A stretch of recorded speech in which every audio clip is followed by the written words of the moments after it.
จริญพรญาติโยมทั้งหลายเนาะครูบามีชื่อว่าครูบาอเล็กจะมาแชร์ประสบการณ์ในการปฏิบัติธรรมและก็บวชในระยะสั้น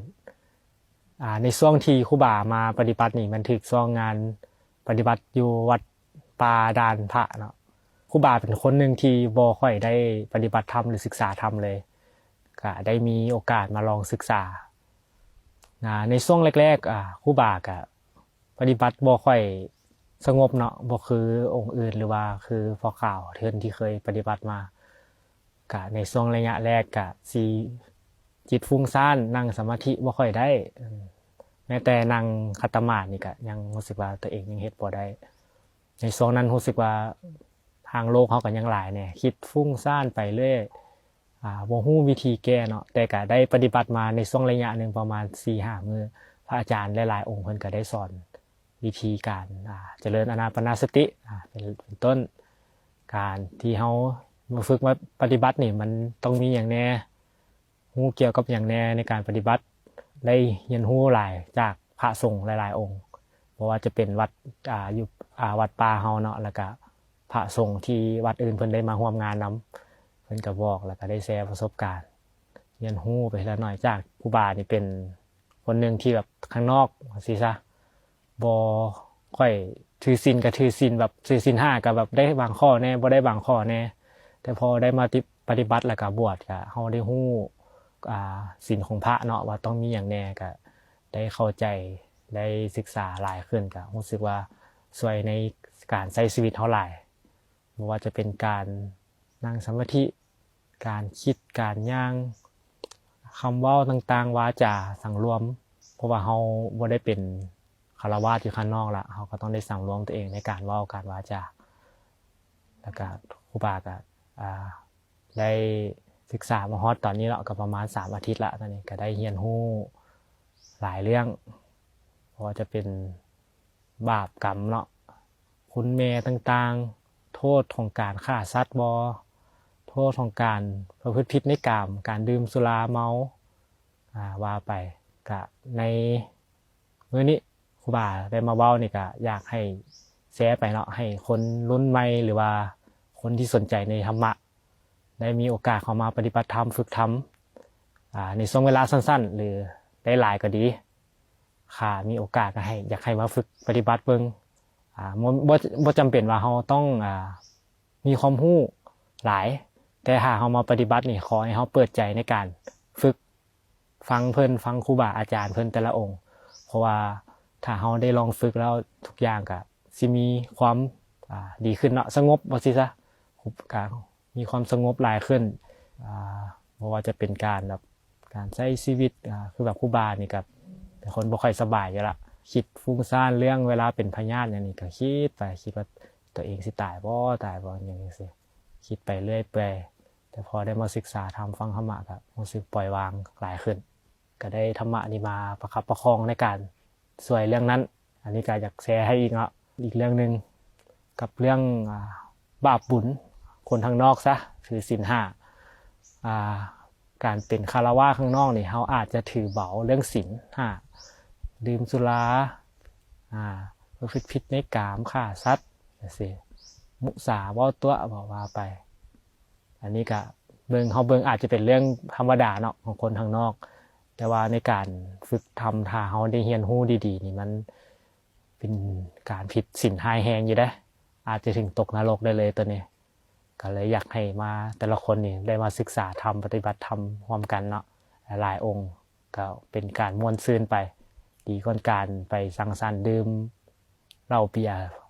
เพลเฮเมาไปเรื่อยเปื่อยเนาะและอีกประสบการณ์อันนึงเนาะของได้ไปขึ้นปฏิบัติธรรมอยู่ที่ภูพนัง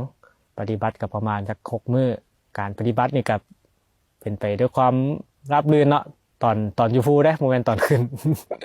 ตอนขึ้นนี่ก็สิลำบากแน่ในนึงพอได้ขนอาหารเสบียงกันไปแต่ก็ได้ฮู้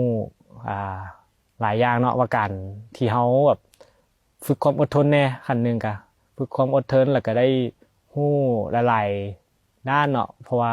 พอข่าวอย่างเพิ่นก็ได้ขนเครื่องอย่างขึ้นไปนักคือกันเพิ่นก็ได้ส่งอาหารอย่างให้ตอนที่อยู่ภูพนังได้ปฏิบัติท่านตอนปฏิบัติอยู่ภูพนังก็ช่วง มื้อเป็นช่วงถึกช่วงวันที่31เนี่ยช่วงเข้าดาวน์ก็ได้ขึ้นไปปฏิบัตินำพระอาจารย์หลายองค์แล้วก็พ่อข่าวอีก 2-3 คนเพิ่นก็ได้สอนเรื่องธรรมะนี่แหละแล้วก็ได้มีการกราบไหว้อยู่ภูเจริญแผ่เมตตาต่างๆให้สิ่งศักดิ์สิทธิ์ที่อยู่ภูเนาะเพิ่นก็ว่าไปอันนี้ตามความเชื่อก็ได้มีการเดินจงกรมนั่งสมาธิแล้วก็เทศฟังธรรมกันเป็นช่วงเวลาก็โดนโยกก็ประมาณช่วง11 โมงเช้าประมาณ4 โมงแรงเนาะเพิ่นก็ได้มีการสรรญายธรรมพานั่งสมาธิพาเดินจงกรมล้มเรื่องต่างๆว่าสิซะล้มเรื่องแบบเฮาอุกใจหยังเรื่องที่เข้ามาวัดนี่เพราะว่าแต่ละคนนี่ต้องมีเหตุเนาะการที่จะเข้ามาวัดนี่ต้องแบบเจอเรื่องใดเรื่องหนึงแน่สิก็ได้เข้ามาพระอาจารย์เพิ่นก็แนะนำได้บอกกล่าวแล้วก็ฮู้โทษของกรรมแต่ละแบบที่เฮาเจอว่าสิซะแต่ละคนก็สิบ่คือกันเนาะอันนี้ก็เป็นประสบการณ์ในการขึ้นภูพนังของพระอาจารย์โคราเพิ่นพาขึ้นถ้ามีโอกาสนี่ก็อยากขึ้นไปอีกต่อมาเนาะก็อยากบอกประสบการณ์ความรู้สึกกับประสบการณ์ที่ได้เข้ามารู้สึกว่าได้มีโอกาสดีที่ได้เข้ามาฝึกและตัดสินใจได้เข้ามาฝึกเพราะว่าตอนเป็นฆราวาสอยู่ข้างนอกนี่ก็บ่ได้สนใจเรื่องธรรมแต่พอได้มีโอกาสเข้ามาศึกษาธรรมดีๆแล้วรู้สึกว่ามันเป็นเรื่องที่ม่วนเนาะม่วนบ่แม่นเป็นเรื่องที่น่าเบื่อได้เรื่องนี้เป็นเรื่องนึงที่ม่วนเลยได้เรียนรู้หลายๆจากคำเว้าพระพุทธเจ้าเนาะเพิ่นก็ได้สอนกล่าวมาตั้งแต่รุ่นสู่รุ่นสู่รุ่นแล้วก็หลายอย่างที่เฮาได้เรียนรู้จากธรรมะว่าจะเป็นเรื่องจากที่เฮาอยู่ข้างนอกแล้วเฮามาอยู่ข้างในว่าสิมันก็สิเป็นคนละแบบกันท้ายสุดนี้เนาะครูบาเองก็อยากฝากถึงญาติโยมทั้งหลายเนาะบ่ว่าจะเป็นวัยรุ่นผู้เฒ่าผู้แก่ก็ว่าไปอยากให้ลองเข้ามาฝึกปฏิบัติธรรมนํกันเนาะอยู่ที่วัดก็มีหลายวัดที่เพิ่นฝึกอันตัวที่ครูบามาฝึกนี่ก็เป็นวัดป่าดานเนาะวัดป่าดานพระอยู่พลหงส์ก็ได้เข้ามาศึกษาเป็นระยะสั้นๆแต่ก็รู้สึกว่าได้ความรู้หลายจากเพิ่นความรู้ที่เฮาคิดว่าเฮาหาจากข้างนอกบ่ได้และหาจากหมู่เพื่อนบ่ได้ก็อยากให้ญาติโยมทั้งหลายเนาะเข้ามาร่วมปฏิบัติธรรมถ้ามีงานก็เข้ามาถึงหากบ่มีงานก็ลองเข้ามาฟังธรรมก็ได้เพิ่นก็มีเทศพาแบบเฮ็ดย่างจงกรมก็ว่าไปเดินจงกรมนั่งสมาธิเพิ่นก็มีเฮ็ดตลอดบ่แม่นว่าเฉพาะต้องเป็นงานปฏิบัติเนาะเฮาเข้ามาเฮาก็ได้หลายอย่างเด้วัดนี่บ่แม่นมีแต่เข้ามาแล้วสิมาตักบาตรแล้วก็ออกไปมันบ่แม่นแนวนั้นเนาะยุคสมัยนี้เดี๋ยวอาจารย์ก็อยากฝากไว้ประมาณนี้สำหรับญาติโยมทุกคนสาธุ